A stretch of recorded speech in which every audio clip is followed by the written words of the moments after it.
Hi, I'm Drew, and I'm 16. If you'd seen Natalie, Alex, and me before, you would have thought we were triplets, even though we weren't related by blood. We were inseparable from the first day at school. We wore the same clothes and styled our hair the same way. When we got older, we all dyed our hair bright red. Our parents were shocked, but we were on cloud 9. Life was great until one summer, things went south. That summer, the three of us arrived at Silver Lake Summer Camp. We thought it would be the best summer ever. And it was, but only at first. On our first day there, we saw Charlie. He came up to us and smiled at me, and that was it. I was gone on him. A couple of days later, he held my hand by the campfire, and a week after that, everyone at camp was calling us a dream couple. Natalie and Alex were happy for me. You're going to be the camp queen, and Charlie will be the king. The three of us took pictures on the beach, posted stories, and went to dance parties. It was a perfect summer, but Mr. Wood ruined everything. That old bore was the camp director. He hated us from day one. Have some respect. Follow the rules. He was obsessed with discipline and order. He also had a motorboat that he was always bragging about. One day, he stopped us on the way to the dining room. Girls, dye your hair a normal color. You're not at a rock festival. Mr. Wood, this is the 21st century. We're allowed to express ourselves, and even dye our hair red. He was seething with anger. Freedom is not the same as anarchy. He let us go, but I got the feeling that he would try to get us back for that day. And then it happened. I woke up when I smelled something burning. We ran outside and saw that the shed the director kept his boat in was on fire. The camp employees put the fire out before it could spread, but there was practically nothing left of the shed by then. The boat had burned down too. The next morning, the three of us were called to Mr. Wood's office. I know that fire was your doing. We exchanged glances. What? Oh, stop trying to act innocent. I've read your files, Natalie. Your father sets up security alarms, and I'm sure you know how to turn them off. Alex, your father works in the fire department. There's no doubt you know how to set something on fire and leave no evidence. As for you, Drew, your mother is a police officer. Surely you know how to cover your tracks. My blood ran cold. But we didn't do anything. Let the police be the judges of that. I'm calling the insurance company and suing you. See you in court. We sat there feeling like we really were facing time in prison. I came to my senses first. You're just trying to get back at us. You don't actually think that we set the shed on fire, do you? I think one of you did, and that means all of you are under suspicion until the police find the culprit. I was sure that neither Natalie nor Alex could have done such a thing. We were the triplets. We shared clothes and secrets. But arson? No way we would do that. It's all nonsense. We're going to be fine. He's just trying to scare us. I hope so. But the holidays were ruined. We could no longer enjoy the parties, bonfires, or dances. I came to Charlie. I wanted him to comfort me. That's what boyfriends do, right? However, when I found him at the outdoor gym, he gave me a weird look. Now isn't a good time. I'm busy. Seriously? Did you hear what happened? I might be called to court. Well, you'll figure it out. I don't want to get involved in this. Get involved? He was my boyfriend. He was supposed to stand by me when things fell apart. But that wasn't the end of it. Things went from bad to worse. Soon, Mr. Wood came to our room. Drew, let's talk. What is it now? He came closer and pulled out his phone. I found out who set the shed on fire. I have proof. My knees got weak. He turned the video on. I saw someone in a black hoodie. They sneaked up to the shed, and then there was a flash, a fire, and someone crawled out the window. The person's face was hidden, but their figure looked like mine. It's you, Drew. One of the campers recognized and filmed you. That is not me! We'll see what the police think. After he left, I sat on the floor and burst into tears. We believe you. We're with you. Don't go out and don't do anything that could make the situation worse. We'll figure it out. I nodded. However, I was actually already coming up with a plan. I hadn't set fire to anything. Someone was trying to frame me, and I wasn't going to sit back and let them. The next morning, I stayed in the room as promised. To be honest, I was still waiting for Charlie. I thought he would come and say, I'm sorry, I was an idiot. I'm here for you. But he didn't come, and he didn't answer his phone either. I stayed in the room until lunch, but then I snapped. This is it. I can't wait anymore. I'll get to the bottom of it. I ran into Natalie and Alex outside. Well, we've talked to almost everyone. No one saw anything. Everyone is afraid to get involved. Or they're lying. Okay, I'll keep an eye on Mr. Wood. I spent the rest of the day following him around like a spy. He read some papers, shouted at the cooks, and scratched the belly of his dog Buster. There was nothing suspicious about his behavior until he approached Molly in the evening, the girl everyone forgot about, the wallflower who was always alone. She quickly said something and the director nodded and left. That's when it hit me. Molly, look here. What? You filmed that video, didn't you? Did you tell Mr. Wood that it was me? Tell me the truth. She gave in and admitted it. Yes, it was me. I saw someone by the shed. I didn't recognize them, but I said it was you. Why? Because you laughed at me on our first day here. Everyone did, but you were the loudest. What? You said that my glasses were bigger than my life, and then you and your friends giggled. No one invited me anywhere or wanted to be my friend after that. And you were everyone's favorite. It's only fair that I got back at you. I didn't remember that. Either way, it was just a stupid joke. But it seems like for her, it came as a real blow. It's not even me in that video. It's just a figure in a hoodie. Mr. Wood said that you're a suspect and will be detained. Is that so? Let's go. I grabbed her hand and she didn't even resist as I dragged her through the camp. Mr. Wood, you need to hear this. Tell him. I'm not sure who the person in the video is. I lied because I had a grudge. But Mr. Wood just sighed as he got up from his desk. Do you think you would be cleared of all suspicion just because Molly isn't sure?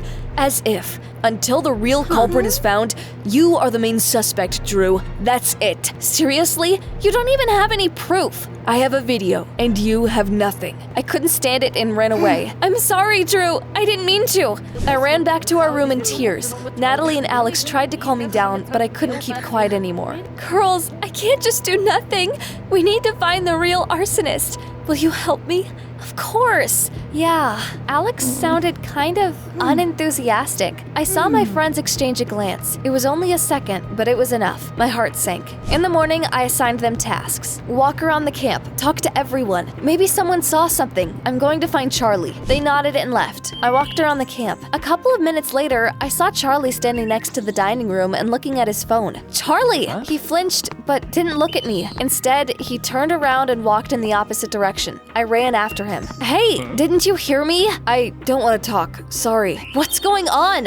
Why are you avoiding me? He stayed silent for a long time and then sighed heavily. One of your friends isn't who you think she is. With those words, he left. I was standing there, shocked, speechless. It couldn't be happening.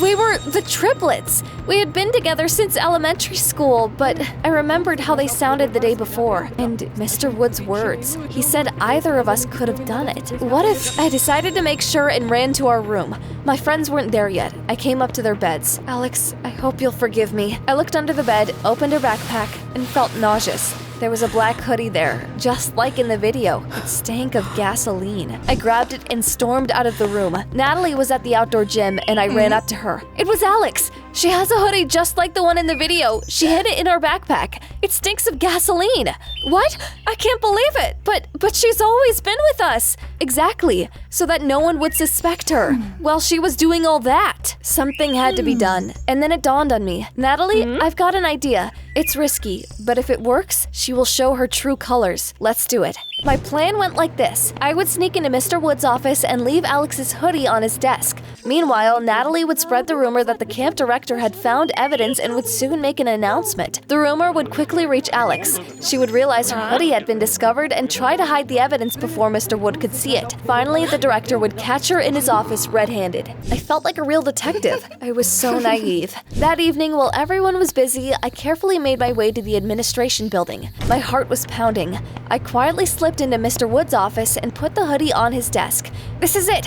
All I need to do now is wait. However, when I tried to open the door, it was locked. Hey, what? Are you kidding me?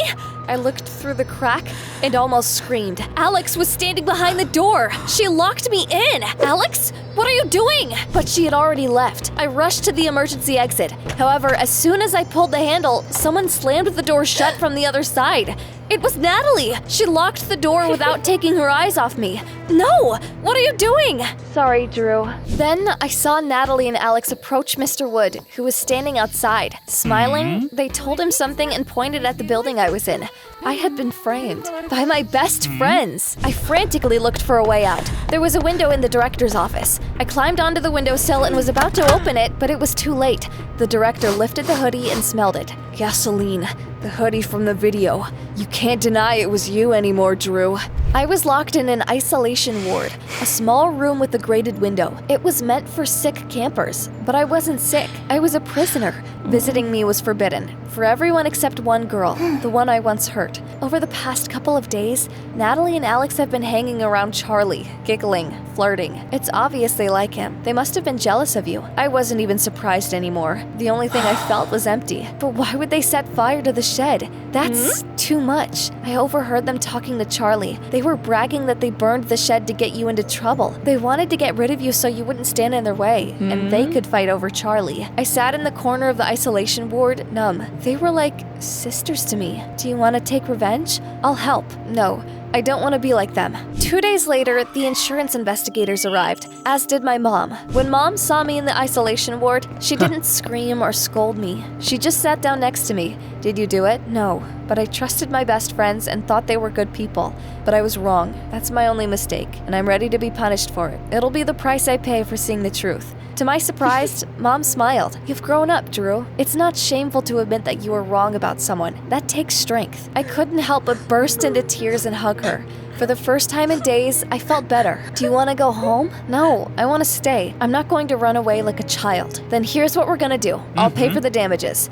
And could you give her a job at the camp so she could make amends? Although personally, I don't believe my daughter is the arsonist. Very well. You can stay if you want, Drew. Everything changed after that. I packed my things and moved out of our shared room without talking to Alex and Natalie. Molly became my new roommate. I'm glad we're roommates now. Do you want to be friends? Sure, but should you trust me? What if I'm as nasty as my former friends? Honestly, I prefer this to acting like triplets and then destroying my friend's life. Days went by. Everyone was having fun. Swimming, running, dancing, hanging out by the bonfire. Meanwhile, I was sweeping, painting the benches, taking out the trash.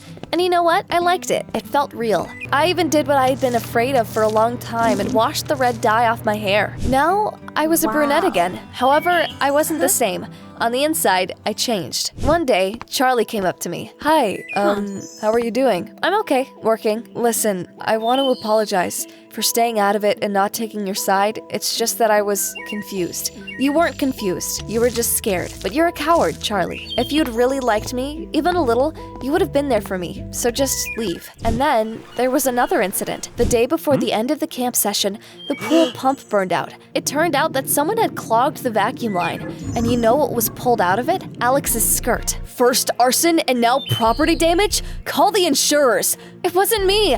Honest, why would I do that? It was clear no one believed her. Someone was filming everything. Instead of feeling angry, I only felt sorry for Alex. It was the last evening at camp. Everyone came to the closing party all dressed up. Natalie was beaming in the center of the room. Charlie is the king, Natalie is the queen. Then, Charlie walked over to Natalie and loudly said, "You are a total witch, Natalie. First, you and Alex framed Drew, and now you framed Alex. I saw you put her skirt in the pool drain. I thought you were good, but you're just a mean, jealous liar." Everyone gasped. Natalie was petrified. What are you talking about? I'm not a coward anymore. I don't want to be a king with a lying queen. He threw the crown on the floor and left. I left the following day, without a victory or a crown, but with something much more important. The real me. I grew up. Now I'm a better judge of character. Molly texts me sometimes. So does Charlie. We exchange short messages, but I'm in no hurry to get closer to them, because now I know that you can't blindly trust people, even if you are close. It's important to remember that betrayal sometimes looks like a smile, and those who truly care do it quietly, without giving any empty promises. I'm still learning to see people for who they are.